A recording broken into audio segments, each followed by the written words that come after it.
Perkenalkan, nama saya Stephen Purnomo dari kelas DSC 4501 Prodi S1 Teknik Logistik dengan NIM 120321110. Kali ini saya akan membahas tentang tugas riset operasi 2 yang membahas tentang game teori. Yang pertama, di sini ada konsep dari game teori itu sendiri. Umumnya game teori berfokus pada analisis situasi yang melibatkan dua belah pihak atau lebih yang mengharuskan untuk membuat keputusan secara strategis, yang dimana hasil yang didapat oleh masing-masing pihak akan bergantung pada keputusan yang diambil oleh semua pihak yang terlibat. Masalah-masalah dalam game teori terjadi ketika setiap pemain menghadapi ketidakpastian tentang apa yang akan dilakukan oleh pemain lain dan harus memilih strategi terbaik untuk memaksimalkan hasil dan keuntungan mereka. Kemudian yang kedua, beberapa poin utama yang ada di dalam game teori itu sendiri. Yang pertama itu ada pemain atau players.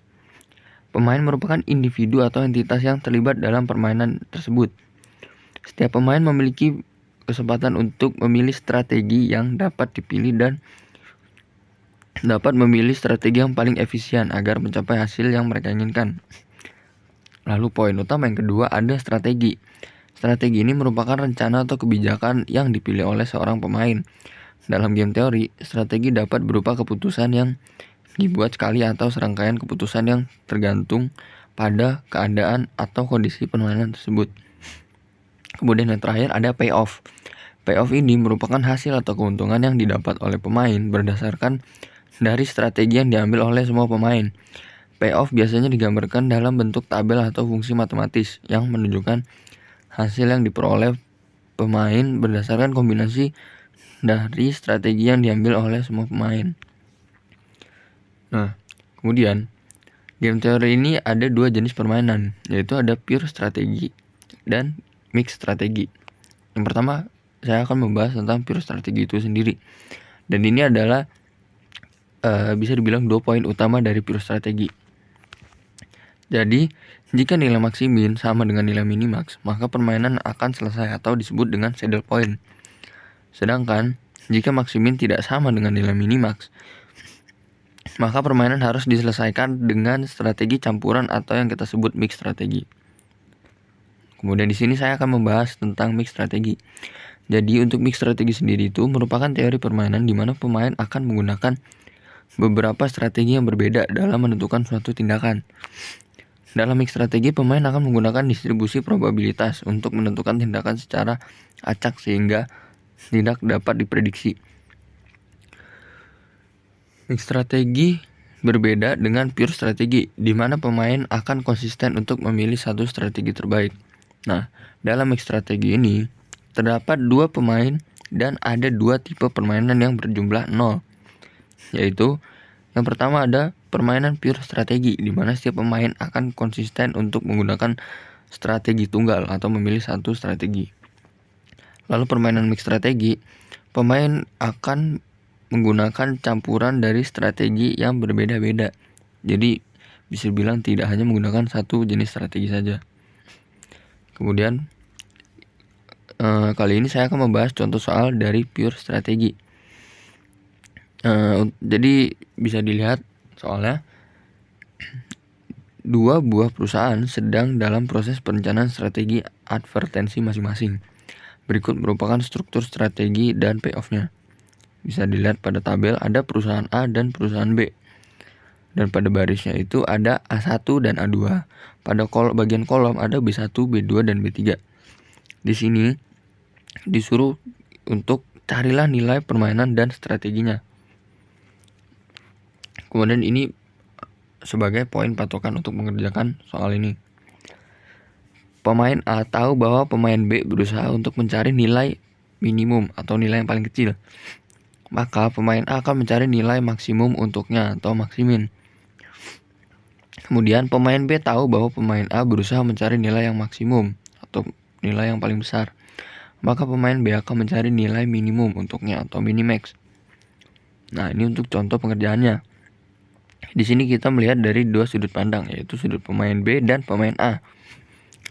Pertama kita akan membahas sudut pandang dari pemain B, di mana pemain B hanya akan bisa mengambil angka dari setiap kolom saja. yang mengarahnya ke bawah atau vertikal, yaitu B1, B2, dan B3. Kemudian pemain A akan mengambil angka yang paling besar dari setiap kolomnya, yaitu 8, 9, dan 4. Kenapa? Karena di kolom B1 angka yang paling besar adalah 8, kolom B2 angka yang paling besar adalah 9, dan kolom B3 angka yang paling besar adalah 4. Nah, setelah itu dari angka maksimum yang dipilih oleh pemain A, pemain B akan memaksa angka maksimum itu menjadi minimum, maka hasilnya 4. Kenapa 4? Karena dari ketiga kolom tersebut dan angka yang didapat yaitu 8, 9, dan 4, angka yang paling kecil adalah 4. Kemudian dari sudut pandang A, sebaliknya, pada sudut pandang ini pemain B akan mengambil angka yang paling kecil dari setiap baris, yaitu mengarah ke samping, yaitu A1 dan A2. Pada baris pertama, pemain B akan mengambil angka 2. Dan pada baris kedua, pemain B akan mengambil angka 4. Kemudian, kenapa pemain B hanya mengambil angka 2 dan 4 dan itu ada di satu kolom yang sama? Karena kolom B3 memiliki 2 angka yang paling kecil dari kolom-kolom lainnya. Dan dari apa yang sudah diambil dari pemain B ini, kita mendapatkan angka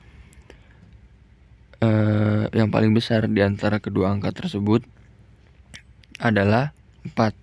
Nah, agar mengerti ini dia kesimpulannya, maka dapat dikatakan bahwa saddle point-nya adalah A3 dan B3. Nilai optimumnya atau nilai permainannya adalah 4. Dan untuk strategi optimumnya adalah pemain A memilih A2 dan pemain B memilih B3. Hal ini masih masuk ke dalam kategori pure strategi. Kenapa? Karena nilai minimax dan nilai maksiminnya sama, yaitu 4. Untuk B3, pemain B akan mencari nilai yang paling kecil, yaitu maksimin, dan didapatkan 4. Lalu pemain A akan mencari nilai minimax atau angka yang besar, yaitu 4. Dan nilai minimax dan nilai maksimin angkanya sama, dimana angka yang diambil A2 itu 4 dan diambil oleh pemain B itu 4. Jadi ini bisa dibilang seperti yang ada di kesimpulan, bahwa hasilnya permainan ini masuk ke dalam ke pure strategi karena angka minimal dan maksimalnya sama. Sekian penjelasan dari saya. Bila ada salah kata dari saya atau kurang, saya mohon maaf. Terima kasih.